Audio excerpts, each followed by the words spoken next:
निर्मल शर्मा अपनी वीडियो के माध्यम से आपके सामने मानक हिंदी व्याकरण में कक्षा 10वीं में जो आपका दूसरा टॉपिक है जैसे कि वाच्य, उसको आपको समझाने के लिए बच्चे देखो, हमने रचना के आधार पर वाक्य भेद किया।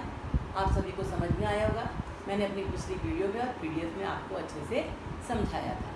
लेकिन बच्चे जो हमारा दूसरा टॉपिक है वो है वाच्य। देखो, वो तो वाक्य और ये है वाच्य।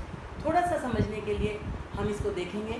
थोड़ा सा पीछे चलते हैं कि हमने रचना के आधार पर वाक्य भेद किए बेटा 3, सरल, संयुक्त, मिश्रित। इसी तरह से वाच्य जो है, इनमें क्या है कि सबसे पहले तो मैं आपको यही बताऊंगी कि वाच्य कहते किसे। आपको समझ में आना चाहिए कि वाच्य है क्या। सामान्य रूप से वाच्य का शाब्दिक अर्थ होता है बोलने योग्य या जो बोलने का विषय, यानी कि जिसके ऊपर हम बोल रहे हैं, विषय। इसे किसी भी बात को कहने का ढंग भी माना जा सकता है जिसके द्वारा कोई व्यक्ति अपनी किसी बात के बिंदु को प्रमुखता से स्पष्ट करता है।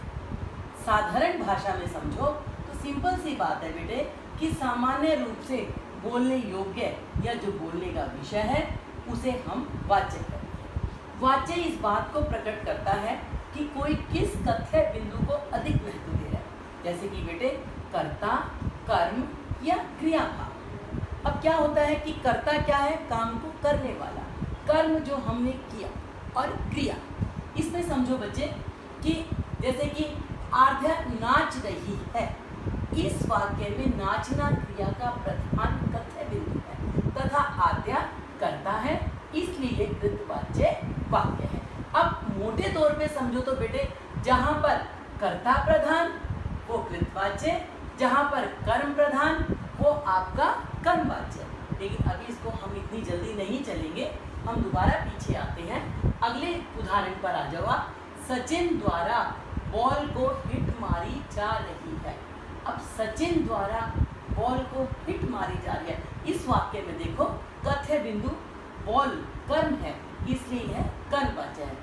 अब समझने के लिए आप फिर आद्या नाच रही है, नाच रही है का कोई मीनिंग नहीं है बेटे। जब तक आद्या इसमें नाम है बच्ची का, तो जब तक ये नहीं, इसको हटा दो तो नाच रही है, कौन नाच रही है, क्या नाच रही है, कैसे, आपको कुछ नहीं पता। तो यहाँ पर प्रधान क्या है, आद्या यानी कि कर्ता, इसलिए हमने इसको कृतवाच्य कहा। लेकिन सचिन द्वारा बॉल को हिट मारी जा रही है, अब सचिन द्वारा कोई मीनिंग नहीं है, क्या है, बॉल को हिट मारी जा रही है, तो इसमें हमारा कर्म प्रधान है, इसलिए कर्मवाच्य। अब देखो बेटा, आपसे खाया नहीं जा रहा, इस वाक्य में खाया जाना क्रिया भाव कथ्य बिंदु है, इसलिए भाववाच्य वाक्य है। अतः क्रिया के जिस रूप से यह पता लगे कि क्रिया का मुख्य विषय क्या है, कर्ता, कर्म या भाव, उसे वाच्य कहते हैं। बहुत साधारण शब्दों में बेटे लास्ट में आपकी परिभाषा है कि क्रिया के जिस रूप से यह पता लगे कि क्रिया का मुख्य विषय क्या है, कर्ता है, कर्म है या भाव है, उसे वाच्य कहते हैं। ऐसा है बेटे कि अलग अलग व्याकरण में वाच्य को अलग अलग तरीके से समझाया गया। कई जगह तो इसको कहा जाता है कि वाच्य के 2 भेद हैं, कृतवाच्य और अकृतवाच्य। कृतवाच्य में तो हमारा कृतवाच्य है ही, अकृतवाच्य में कर्मवाच्य और भाववाच्य। लेकिन इसको साधारण समझें तो वाच्य के 3 भेद होते हैं, कृतवाच्य, कर्मवाच्य, भाववाच्य।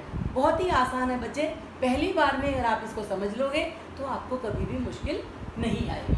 अब कृतवाच्य में देखो बेटा, जिस वाक्य में कर्ता प्रधान होता है उसे कृतवाच्य कहते हैं। ये तो मैंने आपको पहले बता दिया। इसमें क्रिया कर्ता के अनुसार आती है, जैसे राम पढ़ रहा है, सिपाही घूम रहा है। इन वाक्यों में राम सिपाही प्रधान करता है, इसलिए कृतवाच्य। तो मैं उम्मीद करूंगी बच्चे आप सबसे कि आपको कृतवाच्य की पहचान बहुत अच्छे से हो गई होगी, क्योंकि जब हम कृतवाच्य, कर्मवाच्य और भाववाच्य करेंगे तो इसी तरह से जैसे हमने वाक्य किए थे, तो कृतवाच्य को कर्म में बदलो, कर्म को कृत में बदलो, या इनकी पहचान बताओ, इस तरह से बोर्ड परीक्षा में आपसे प्रश्न पूछे जाते हैं। अब अगले पे हम आते हैं कर्मवाच्य। देखो बेटे, जिस वाक्य में कर्म की प्रधानता हो उसे कर्मवाच्य कहते हैं। इसमें क्रिया कर्म के अनुसार आती है, इसमें वाक्य का उद्देश्य कर्म होता है और मुख्य क्रिया सकर्मक होती है। मेन जो बात मैं आपको बताना चाहूँगी बच्चे कि इसमें कर्मवाच्य में जब कर्म आ गया तो अपने आप ही सकर्मक क्रिया हो गई। अब कृतवाच्य में आपके सकर्मक क्रिया भी हो सकती है, अकर्मक क्रिया भी। तो इसमें हमने इस चीज़ को आपको नहीं बताया, लेकिन कर्मवाच्य जहाँ कर्म है वहाँ क्रिया है, तो हमेशा आपकी कौन सी क्रिया होगी? सकर्मक क्रिया। इसकी पहचान के लिए ये पॉइंट अपने माइंड में आप रख लो। इसी के साथ देखो बच्चे, इसकी क्रिया में कम से कम एक से अधिक क्रियापद होते हैं। जैसे गणेश से, पेन से लिखा जा रहा है। और नहीं तो इसको मोटे तौर पे समझो, कर्मवाच्य और भाववाच्य की कारक की विभक्ति होती है से और के द्वारा। अगर मैं आपको कहती हूँ राम पढ़ रहा है, इसको कर्मवाच्य में बदलो, राम के द्वारा पढ़ा जा रहा है या राम से पढ़ा जा रहा है, दोनों विभक्ति लगती है बेटा। अब क्लियर हो गया होगा आपको। अब इसी तरह से देखो कि रीना से चाय पी जाती है, रीना के द्वारा चाय पी जाती है आप ये कह दो, या रीना से चाय पी जाती है ये कह दो, दोनों ही बात एक ही है। तीसरा हमारा वाच्य है बेटा जी भाववाच्य। जिस वाक्य में भाव की प्रधानता होती है उसे भाववाच्य कहते हैं। भाववाच्य की क्रिया सदा अन्य पुरुष पुल्लिंग एक वचन में रहती है। और बच्चे मैं आपको समझाने के लिए बताऊं तो भाववाच्य में हमेशा अकर्मक क्रिया, जब भाव की बात हो गई बेटे तो अकर्मक अपने आप हो गई। अब जैसे मैंने कहा हमसे अब भागा नहीं जाता, अब भागा नहीं जाता, भाववाच्य में हमेशा एक वचन पुल्लिंग में आपको क्रिया मिलेगी। और कौन सी क्रिया होगी? अकर्मक क्रिया। अकर्मक क्रिया कौन सी होती है बेटे? भाव, आना, जाना, रोना, हंसना, उठना, बैठना। अब बच्चा रोता है, इसमें कर्म नहीं है, भाव है। लेकिन बच्चा खाता है, इसमें कर्म है। आप समझ गए बेटे अंतर?